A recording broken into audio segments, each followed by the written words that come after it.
ating lahat. Ngayong hapon atin pong matutunghayan ang pagtatalo ng dalawang panig sa paksang sa modernong panahon ngayon, ang ama pa ay matatawag pa ding haligi ng tahanan. Bago po natin simulan, akin munang ipapakilala sa inyo ang mga matatalino, magagandang mga hurado natin ngayong hapon.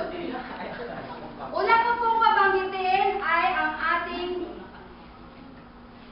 maganda at sexy guro na si Ma'am Karen Pascual Orlando.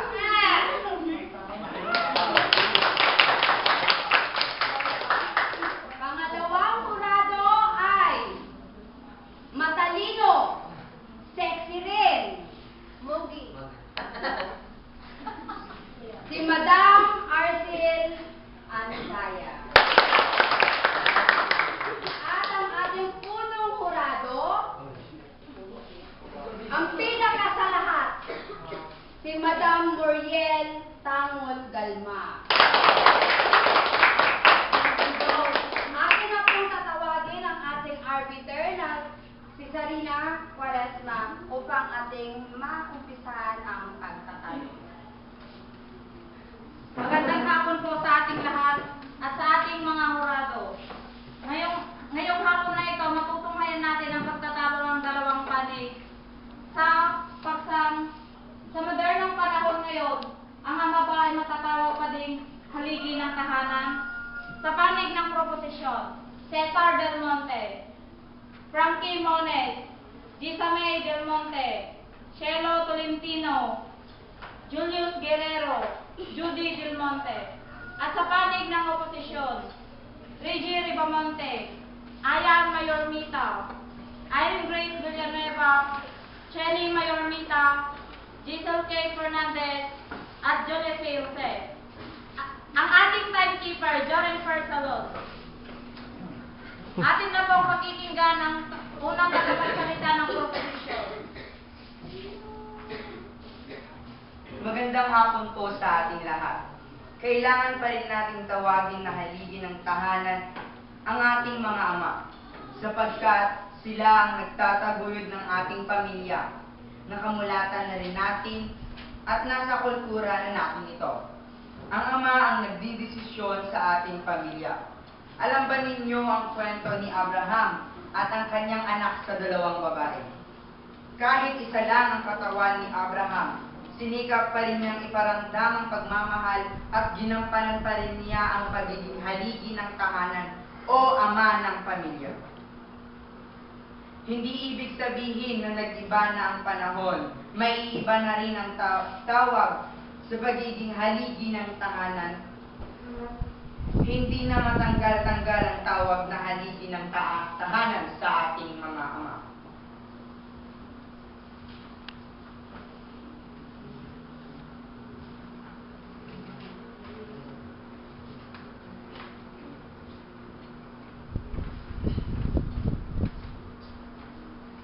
Sabi mo, meron sa Biblia na si Abraham. Oo, malaking katotohanan yun. Pero sa modernong panahon natin ngayon, kung titingin tayo sa mga telebisyon, tulad na lamang sa Ipaglaban Mo, meron doon na statistic na 90% ng mga ama ay nasa bahay lamang at karamihan sa mga ina ay nasa ibang bansa. Ngayon, matatawag ko ba yun na haligi ng tahanan kung ang ama naman ay nasa bahay lamang? Miss Villanueva, pamilya ka ba sa salitang house husband? Oo, sa talino mong yan, ibig namang hindi ka pamilya rito. Pero ang tanong, alam mo ba talaga kung anong ibig sabihin ng house husband? Hayaan mong paliwanag ko to sa'yo. Sa pagbabago ng panahon ngayon, nababago na rin ang setting at istruktura ng pamilya. Kung dati, ang mga ama lang ay haligi ng tahanan, ngayon, gumaganap na rin silang ilaw ng tahanan. Oo, 70% o 70% ng mga kababaihan ngayon ang pumupunta sa ibang bansa upang maghanap buhay. Pero ang tanong, sino ang naiiwan sa bahay? Di ba ang mga ama? O sila yung mga house husband na tinatawag? Sila ang mga gumigising ng umaga para magluto ng pagkain para sa kanilang anak? Sila rin ang naglalaban, namamalansya at nag-aalaga sa kanila. paano mo nasabing hindi sila karapat-dapat na maging ama ngayong modernong panahon sa paghihirap nilang to sa ginagawa nilang sakripisyo na magampanan ang dalawang papel, na ang mga papel na iyon ay ang pagiging haligi ng tahanan at ang pagiging ilaw ng tahanan? Oo, tama ka. Ang mga ina nangingibang bansa upang maghanap buhay para maibigay ang magandang kinabukasan sa kanilang mga anak. Oo, ang mga ama ay naiiwan dito sa bahay, nagiging housekeeper sila. Mga babayang pumupunta sa ibang bansa dahil mas maraming oportunidad ang napupunta sa mga kababaihan kaysa sa mga kalalakihan. Oo, tama ba iyon? Na ang ina ang siyang nagdadala ng responsibilidad sa kanyang pamilya? Yun nga yung punto, mas maraming oportunidad ang napupunta sa mga kababaihan sa ibang bansa kaysa sa mga kalalakihan. Okay, oportunidad nga, di ba? Ang tanong, paano naman yung mga anak o ang ama ang... Andun nga yung mga house husbands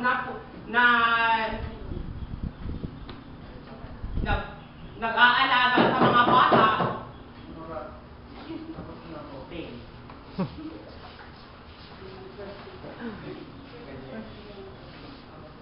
Atin naman po ang pakikinggan ng unang tagapagsalita ng oposisyon. Magandang hapon po sa ating lahat. Pagkakaalam ko, haligi ng tahanan ang mga ama noon. Dahil ang haligi ng tahanan ay siya nagtataguyod ng pamilya, may responsibilidad na ginagampanan sa asawa at mga anak. Nagdidesisyon, at ang pinaka sa lahat ay ang kanyang pagiging huwaran, at yun ay nagagampanan ng mga ama noon. Pero sa mga panahon ngayon, panahon ng makabago o modernong panahon, lahat ng bagay nagbago. Maging ang sinasabi nilang ama na haligi ng tahanan, ang mga nabanggit ko kanina, yun ang haligi ng tahanan. Pero ngayon, meron pa bang ama na haligi ng tahanan ngayon? Siguro meron, pero nabibilang na lang. Sabi nga nila, majority wins. Wala na ngayong amang nagsikap para sa kanilang mga pamilya. Wala nang ama na may responsibilidad sa asawa at anak. Sino na ba ang nagtataguyod ng pamilya ngayon? Diba, hindi na ang ama, kundi ang ina. Sino ang nag-abroad para mapaaral at mabigyan ng magandang buhay ang pamilya? Hindi ama ang nag-iisip ng ganun ngayon, kundi ang kanyang asawang babae o ang kanyang mga anak. Ngayon, sabihin mo, meron ba ang haligi ng tahanan na walang inisip kundi manigarilyo, uminom ng alak, magdroga at gumawa ng krimen, imbis na tulungan ang kanyang asawa at anak na maghanap ng makakain? Ngayon, huwaran pa ba ang mga ama? Hindi na, kaya hindi na sila haligi ng tahanan.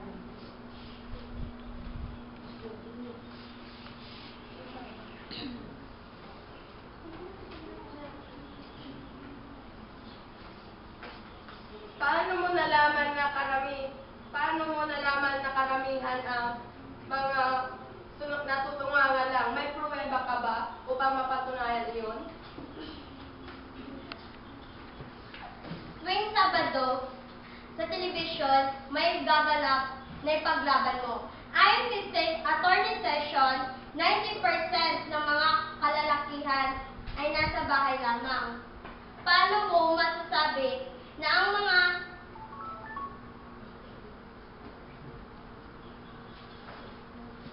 Miss Villanueva, naniniwala ka ba sa kasabihang to see is to believe? May pruweba ka ba na kapag makapagpapatunay nga na 90% nga ng mga kalalakihan ang tumutunga nga lang sa bahay nila at ang mga kababaihan ay nagtatrabaho? Oo, nasabi mo may mapapalabas kada Sabado na ipaglaban mo, pero may artikulo ka ba o video na maipapakita sa akin o sa amin na sinabi nga yun doon na palabas?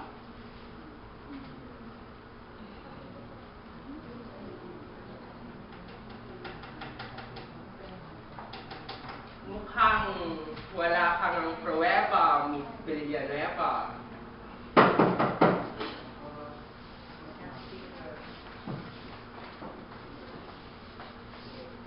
Atin naman po ang pakikinggan ang pangalawang tagapagsalita ng proposisyon. Magandang hapon po sa ating lahat. Praktikal na tawagin na haligi ng tahanan ang isang ama sa panahon ito dahil sila ang nagtataguyod sa pamilya at naghahanap buhay para makakain tayo ng 3 beses sa isang araw. sila rin ang nagpuprotekta sa ating mga buhay.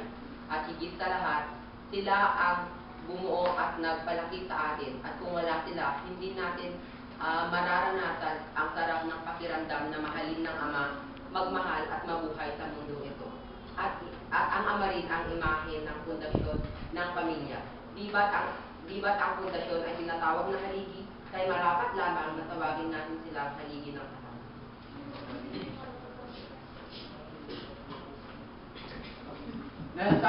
Sinabi mo na ang Ama ang nagmamahal sa pamilya. Paano mo masasabi na minamahal ka ng Ama mo kung iniwan ka niya? Hindi mo ba alam na 5 ay isa sa bawat 5 batang Pinoy ngayon ay nabandunan ng kanilang ama? Paano masasabing minamahal ka ng iyong ama? May pruweba ka ba? Meron!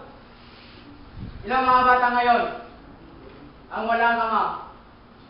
5 ay isa sa bawat 5 anak na Pilipino ngayon ay walang ama. Paano masasabing mahal ka ng ama mo kung ganun ang ginagawa niya sa'yo? Hindi ang paksa natin ngayon ay kung pwede pa bang ituring na haligi ng tahanan ng Ama sa modernong panahon, hindi kung Kaya makagawa nga, niya. matutuloy mo pa ba siyang haligin ng tahanan niya kung iniwan ka niya? Di ba magtataguyod ang ama para sa atin? Bakit iniwan nila tayo?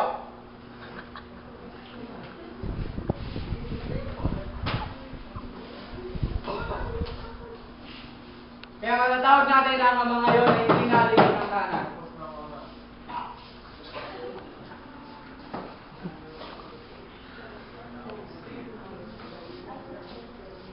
Atin naman po pakikinggan ang tagapagsalita ng oposisyon. Pakinggan na sa mga araw na ito na hindi tawagin ng ama bilang isang haligin ng tahanan. Dahil kasasabi mo lamang na isa sa bawat 5 anak na Pilipino ngayon ay wala ng ama. Nabandunan sila ng ama, pinabayaan at hindi na binalikan. Kaya masasabi natin na ang ama ay hindi na pwedeng tawaging tahanan ng haligin ng tahanan.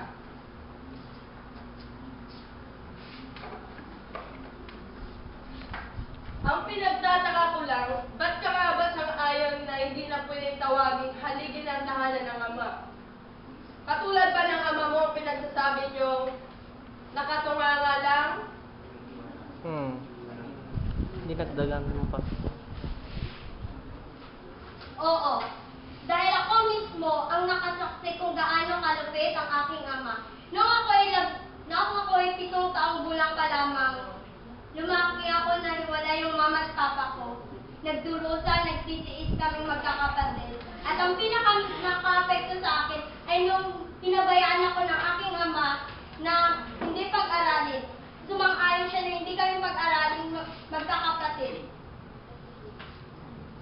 So, ang ama mo lang. Huwag mong isali yung lahat-lahat sa Ama. Bakit? Sa modernong panahon ngayon, karamihan naman na ganyan ang mga ama, di ba? Bakit?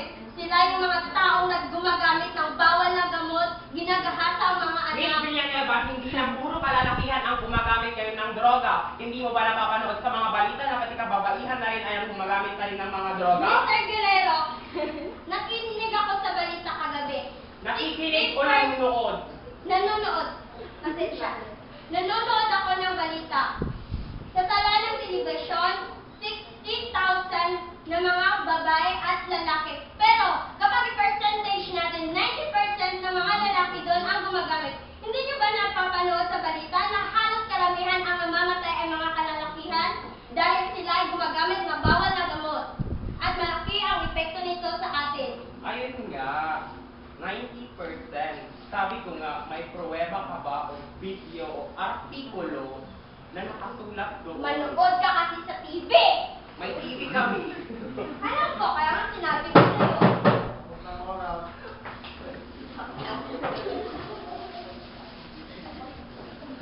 Atin naman po pakikinggan ng tatlong tagapagsalita ng proposisyon. Sa modernong panahon ngayon, matatawag pa rin haligi ng tahanan ang ama dahil tinutulungan nila ang ina sa paghahanap buhay at nagtuston sa pangangailangan ng kanyang pamilya at siya rin ang tagapagtanggol, tagapagabay sa kanyang mag-ina. Ang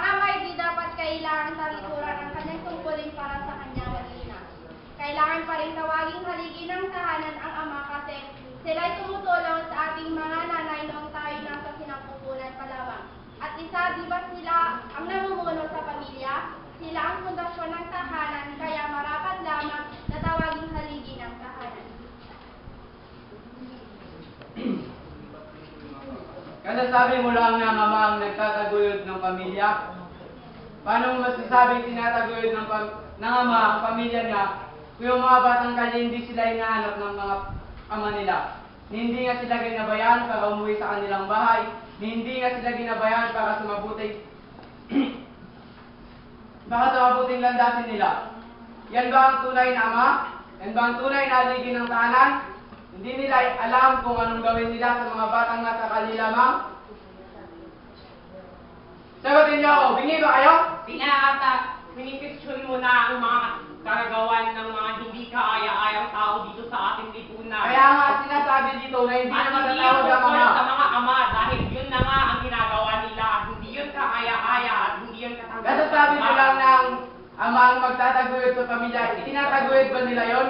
Na hindi nga nila, pinapabayaan nga nila yung anak nila sa kalye? Yun ba ang tunay na haligi ng tahanan? Hindi nila alam kung paano i-guide yung mga anak nila? Hindi lahat ng ama ang gumagawa niya. Bakit maraming mga bata sa kalye ngayon? Sila ang pundasyon pero hindi sila yung gagabay sa mga anak nila. Kaya hindi na dapat tawagin pa na haligi ng tahanan ng isang ama.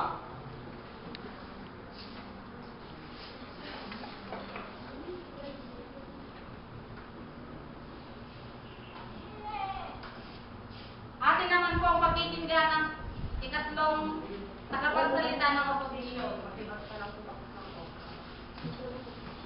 Ang mga asawa, nagtatanim ng mga gulay, mais, palay, nabibilad sila sa mainit para sa kanilang mga anak, na dapat ang tatay lamang ang nasa bukid dahil sila ang lalaki. Matatawag pa ba iyon na haligi ng tahanan ng isang ama? Sabi nga ng mga matatanda, ang ilaw ng tahanan ay ang ina. Sila ang nag-aaruga at nag-aalaga sa mga anak. Ngunit bakit ngayon ang mga ama ang nag-aalaga sa mga anak? Nasaan ba ang mga ina? Nangingibang bansa para may ipalamon sa pamilya. Ay nauna naming tagapagsalita, kaya na ni nanay ang magtrabaho. Kaya na niya natustusan ang mga pangangailangan ng kanyang pamilya tulad ng pagkain, edukasyon ng mga anak, damit, bahay, transportasyon at iba pa. Ang ama ng tahanan ay dapat maghanap buhay para sa kanyang pamilya dahil responsibilidad niya iyon. Ngunit sa modernong panahon natin ngayon, ang mga ina ang nagbabalot kayod para sa kanyang pamilya. Kahit sa lugar natin dito, ang mga ina ay nagtatrabaho sa bukid kasama ang kanilang mga asawa. Nagtatanim ng mga palay, mais, gulay, nabibilad sa init ang mga nanay para sa kanilang mga anak na dapat ang tatay lamang ang nasa bukid dahil sila ang lalaki. Matatawag pa ba iyon na haligi ng tahanan ng isang ama?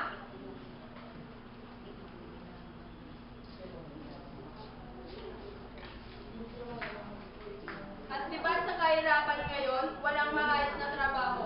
Ang ama ang naghahanap ng paraan para may taguyod ang kanyang pamilya. At di ba kung wala talagang paraan, di ba natutok sila na kumapit sa patalim? Nasa isip na yan nila na mali ang gagawin nila. Pero para sa pagkain ng anak, gagawa sila ng paraan para lang may mapakain sa kanilang pamilya. Alam naman natin na ang pagkapit sa patalim may masama, pero bakit nila yung ginawa? Para ngayon at dahil sa kawalan Yun ba ang tunay na haligi ng tahanan gagawa ng masama para sa pamilya? Oo. Para lang may makain yung mga anak nila, gagawin nila yon. Di ba sinabi na rin natin, alam O, na ikaw natin ba? na yung kasamaan na hindi dapat gamitin. Halimbawa, yung Para sa anak mo pagkain ng- naghihirap na at wala nang makain at wala kang trabaho, anong gagawin mo? Tutungahan ka na lang ba at wala kang Hindi hanap makain ako sa kanila? kung hindi masama. Eh, wala Kung may nga akong pagmamalaki trabaho. ko, paano mo masabi Wala na nga- trabaho? Eh, maraming trabaho wala na nga nagkaroon matinong ngayon. trabaho. Hindi lang nila alam magtrabaho. Hindi lang nila alam kung paano maghanap ng trabaho. Anong Yun gagawin ang mo? alam ko. Hindi nila alam. Hindi nila alam kung paano maghanap ng trabaho. Ikaw ba? Pag yung Ang alam daming mo, course ngayon na pwede natin pasukan, ang daming trabaho pwede natin pasukan. Kahit nagawagas na ng pinggan, basta masasabi natin marangal, pwede na yun. Kahit kakarambot lang, basta marangal. Para sa akin, mas mabuti na yun kaysa sa malaki na hindi Wala naman dapat ba? natin kailangan gawin. Tatanggapin ka nila agad sa kalidad mo niyan, nakapagtapos ka ba ng pag-aaral? Halimbawa, hindi ka nakapagtapos ng pag-aaral, ora-orada ka bang tatanggapin ng amo mo? Bakit Diba, may mga kapasok ka ba kalidad sa pa yan? mga hindi tatanggap ng may Halos pinag-aaralan? lahat na ngayon ng mga pasilidad o mga kainan pa dyan o kung ano-ano, lahat may qualification na. Kwalifikasyon upang makapasok ka sa trabahong gugustuhin mo. Halimbawa, nakapagtapos ka ng dalawang taong pag-aaral sa kolehiyo o kung ano pa. Kailangan talaga ng kwalifikasyon ngayon, lalo na pag moderno na ang panahon natin ngayon. Hindi na, wala ka na pag-aralan, makapasok ka sa trabaho. Hindi na ganun ang tema ngayong araw. Kahit nagawagas lang ng pinggan, may qualification pa rin Oo. ba? May 2 years course ba paghugas ng pinggan? Oo, HRM, ano? Bakit? Nandun sa HRM yung paghugas ng pinggan? Oo. Pagluluto lang yun, di ba? Bakit? Ano meaning ng HRM? Hotel and Oh restaurant my God, management, di ba? Ginoong Mayorita, malayo na tayo sa ating kwan. Modern mo nga. Ikaw naman yung Bakit nagpapakaya. HRM? Ikaw na nagsabi, HRM. Tungkol Sinabi sa mo, di ba? trabaho, sinasabi natin pumasok ka sa... Sino nagsabi ng nauna nun? Di ba ikaw? Oh, bakit mo pinatulan? Oo, Bakit mo tingnan nyo kinagat? mga kababayan. Bakit mo nga kinagat? Tingnan nyo.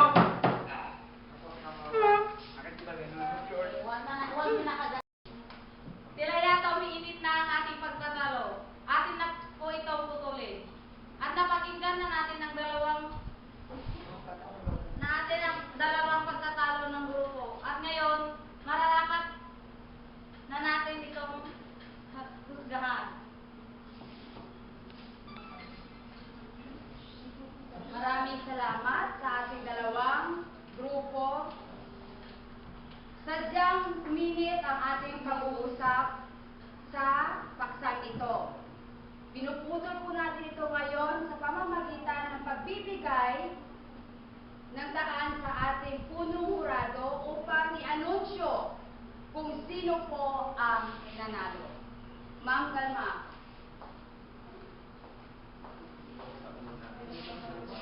Napakahaba na naging talakayan natin para sa debating ito. At ating napakinggan ang magkabilang grupo, bawat isa sa kanila ay may sarili-sariling punto. Ngunit, ang ating pong hinusgahan ay hindi kung anong idea o kung sumasang-ayon po ba tayo sa proposisyon sa modernong panahon ngayon, ang mga babae matatawag pa din haligi ng tahanan. Pero amin pong hinusgahan kung paano ang bawat isa ay nagbigay ng kanyang puro-puro at kung paano ang bawat isa ay nagsalita at sumagot ng mga katanungan na kanilang gamit ang kanilang sariling idea. At amin pong napagtanto na ang grupong oposisyon ang dinideklara namin panalo sa debate.